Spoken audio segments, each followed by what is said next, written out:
everyone, welcome back to my channel. Today I have my daughter with me. She is going to be taking over my YouTube channel this week, and she is going to be cooking all the dinners this week, and we are just going to have another what's for dinner video. So this is her little puppy Sully. She's not going to be cooking. No, see, no, she doesn't want to cook, but Lizzie wants to cook. So Lizzie, what are you going to be cooking this evening? So tonight we're going to do steak, and I don't know exactly what sides yet, but you'll see. Lizzie is an awesome chef. She has been cooking by my side for years. She used to play Rachel Ray whenever she was young, sit up on the counter and watch me cook. So stick around, enjoy this video. Make sure you subscribe, hit the like button if you like all of Lizzie's dinners that she's going to be cooking. Now let's jump on into this video.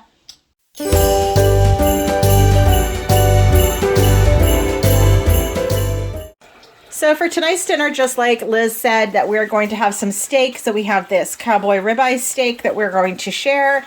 She has a zucchini, some green beans, some instant potatoes. That's okay. Sometimes you just need that little bit of help, right? Some mushrooms, some cauliflower, peppers and onions to go on this steak.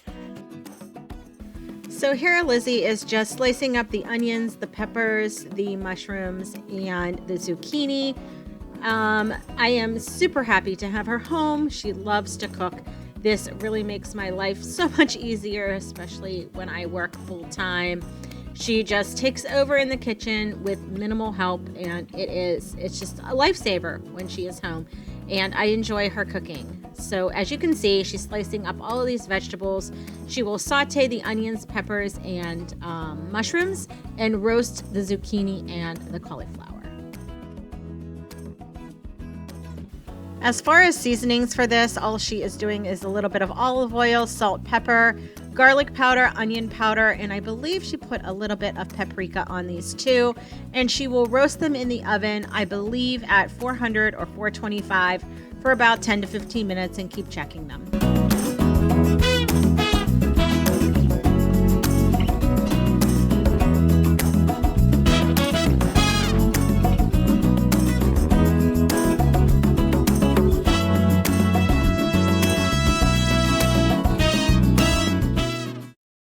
We're going to do some garlic powder, and we're going to do this to both sides.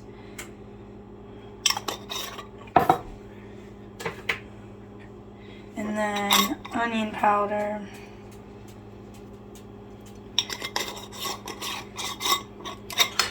And then lots of salt. Pepper. Lots of it. And we're going to do this like Grill Mates hamburger seasoning. It smells good. Get that. And then kind of press it in. And then flip it over. So how are you going to prepare this steak? So what I'm going to do is I'm going to sear it in a pan. Get a nice crust. And then put it in the air fryer and let it finish cooking in there. Sounds good. We both found that cooking steak in the air fryer, it almost comes out almost perfectly to what, like a medium. Even you can do it like a minute or two less to get a medium rare if you would like. Which I'll probably do, and then if Mom doesn't want. No, it'll be fine for me. You can. Rare. I like medium rare. Because on my air fryer, I have settings for like chicken, steak, fish,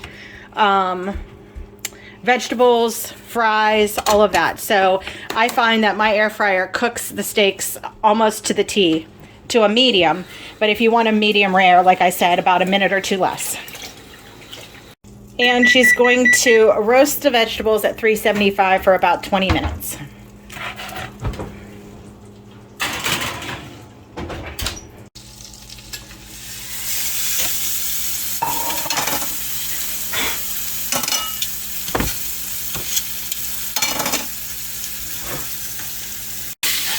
So butter makes everything better, so she did add a little bit more to the pan before she turns it over.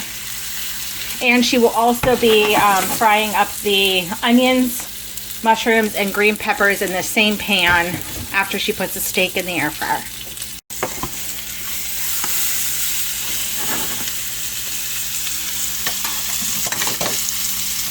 370 for 11 minutes just to check for a medium rare, and then if it needs more time, then I'll keep going. Okay. Now,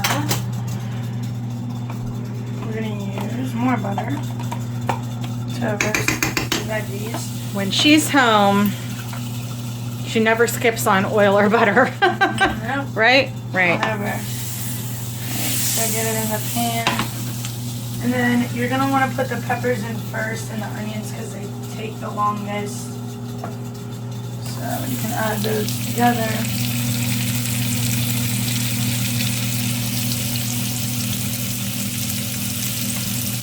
Just take it off the heat because it's really hot.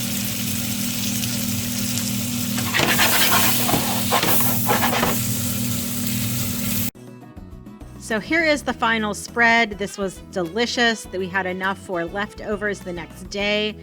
I'm telling you, my daughter, she is the best cook, and I appreciate her so much.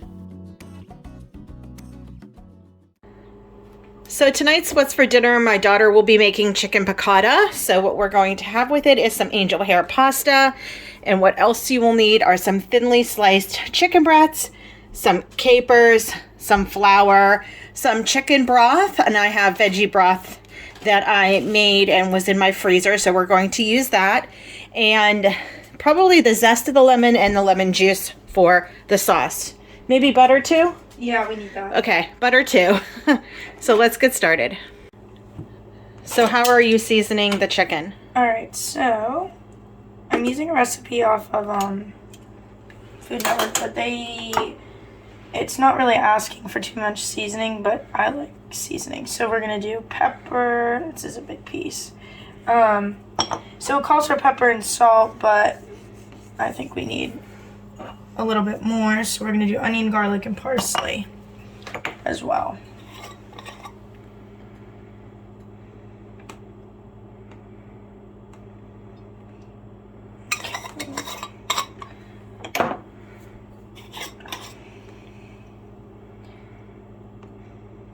And then we're going to dredge it in some flour as well. I'm actually going to put the parsley in the flour so it sticks better. That's what it says to do. Alright. So on the stove she has butter melting. And olive oil, but it says to keep adding. So we're going to have to keep adding. Alright, so I'll do a little piece first. So all you're going to do is just dredge it in some flour. I put the parsley in there. Okay.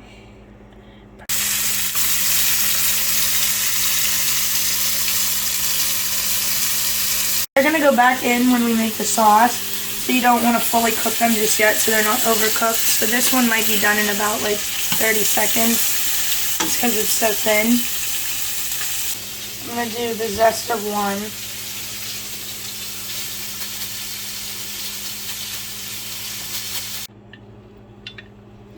So she's going to juice both lemons, and we're going to use all of this plus the vegetable stock to make a sauce.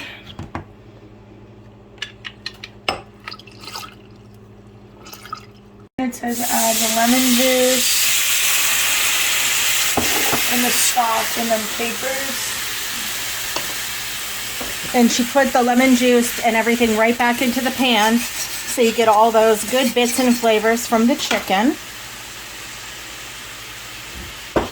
Next, I'm going to help her out and add all of the vegetable stock.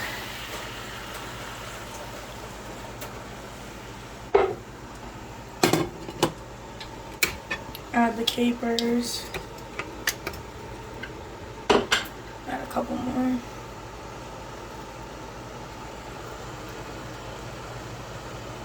And then the lemon zest. And bring that to a boil. Probably should have made a roux before.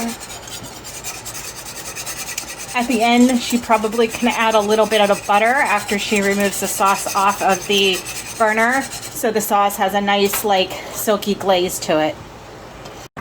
So she added a little bit of a cornstarch slurry, so half parts water to cornstarch, and she mixed it in to thicken up the sauce. So here is the final dish. This second one was delicious. She really knows how to cook. I cannot complain. I want to thank everyone for watching. Comment down below, which one do you think that would be your favorite meal? I would have to say it was the chicken piccata, just because I love chicken piccata. Thank you everyone for watching, and I will see you in my next one. Bye-bye.